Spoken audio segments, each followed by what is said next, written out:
সম্মানিত জামাত ইসলামের ভাইয়েরা, আপনাদের কাছে বিনয়ের সাথে জিজ্ঞাসা করতে চাই, আপনারা আলেমদেরকে এভাবে হেনস্থা করে, বকাবদ্ধ করে আপনারা কি পাবেন? এতে দুনিয়া আখেরাতে আপনাদের কি লাভ হবে?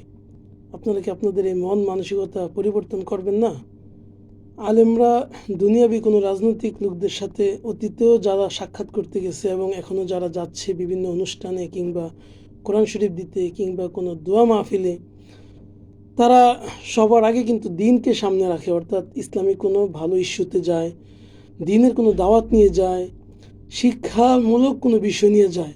শিক্ষা সিলেবাসে তখন আওয়ামী লীগ যখন নাস্তিক্যবাদ অন্তর্ভুক্ত করছিল তখন আলেমরা গিয়েছিল, তাবলিগের বিষয়ে যখন গ্যাঞ্জাম লাগছিল তখন আলেমরা গিয়েছিল। এটা যাওয়া লাগবে তাদের। তখনের এই ছবিগুলো দিয়া আর এখনের যে বর্তমান সরকারের কাছে বিভিন্ন পরামর্শের কারণে হোক, কোরআন হাদিয়া দেওয়ার জন্য হোক, কিংবা দিনই কোনো সেমিনার কোরআন প্রতিযোগিতার মধ্যে হোক, যাওয়ার কারণে আপনারা তাদের সম্পর্কে যে অকথ্য গালিগালাজ বকাবদ্ধ করছেন, এতে আপনারা সমাজের কাছে কি আপনাদের দৃষ্টিভঙ্গি ভালো হচ্ছে নাকি দিন দিন মন্দ হচ্ছে? আলেমরা যায় দিনের স্বার্থে, দুনিয়ার স্বার্থ এখানে থাকে না। আপনাদের যদি এই ভুলগুলা ধরা শুরু করে জনগণ, অর্থাৎ আপনাদের নিজেদের স্বার্থ, দলের স্বার্থ, দুনিয়ার স্বার্থের কারণে আপনারা কতটুকু তাদের সাথে মিশছেন, তাদের সাথে সংসার করছেন দীর্ঘ বছর, আওয়ামী লীগের সাথে, বিএনপির সাথে, সবার সাথে, এগুলো যদি আলেমরা ধরে, আপনাদের কি কোনো অস্তিত্ব থাকবে? আলেমরা শুধু আপনাদের ওই বিষয়গুলাই বলে এবং ধরে যেটা আপনাদের ইমান আমলের জন্য ক্ষতিকর, আপনাদের হিতাকাঙ্ক্ষী হয়ে আপনাদেরকে সংশোধনের জন্য ওই জিনিসগুলাই ধরে এবং বলে যেটা আপনার আখেরাতের জন্য ক্ষতিকর, এবং জনগণকে সতর্ক করার জন্য আলেমদের একটা বলা দায়িত্ব। যদি আলেমরা এটা না বলে তাহলে সাধারণ মানুষ জানবে কীভাবে ভালো কোনটা মন্দ কোনটা?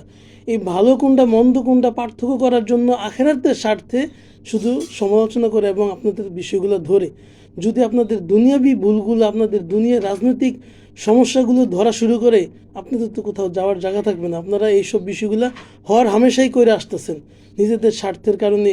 শুধু বাংলাদেশ না, আপনারা ইহুদি, খ্রিস্টান, ভারত, তারপরে ইউরোপ, আমেরিকা, তাদের সাথেও আপনারা খুব সুন্দর সুসম্পর্ক রাখতেছেন। ওইগুলো তো আলেমরা ধরছে না, কারণ এটা দুনিয়াবি একটা বিষয় হতে পারে, রাজনৈতিক কোনো একটা বিষয় হতে পারে, যেটা আপনাদের বাসায় কৌশল হতে পারে। কিন্তু আলেমরা শুধু ধরে আপনাদের আখেরাতের বিষয়গুলো, দিনই বিষয়গুলো, যেটা দিন না সেটাকে আপনারা দিন মনে করে করছেন, যেটা দিন সেটাকে ছেড়ে দিচ্ছেন, ওই বিষয়গুলো বলছে। তো আলেমদের পিছনে কীভাবে আপনারা এভাবে লাগলেন? সমালোচনা করতে পারেন কারো ভুল হলে, কিন্তু একটা শালীনতা থাকে। আপনারা যেভাবে বকাবদ্ধ, যেভাবে মানহানি করে, ইজ্জত সম্মান নষ্ট করে, বিভিন্ন ছবি ভিডিও এডিটিং করে বিভিন্ন বাক্য নিজের থেকে লাগায়া শুরু করছেন, এগুলো আসলে ঠিক না ভাই।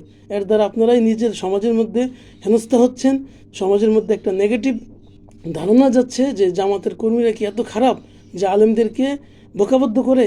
ইসলামিক বিষয়ে তারা ভুল ধরার কারণে আলেমরা শত্রু হয়ে গেছে। এই জন্য ভাই বলবো, অনুরোধ করে, আমাকেও কিন্তু বকাবদ্ধ করেন না। আমি কোনো বকাবদ্ধ করি নাই, সতর্কতার জন্য বলছি।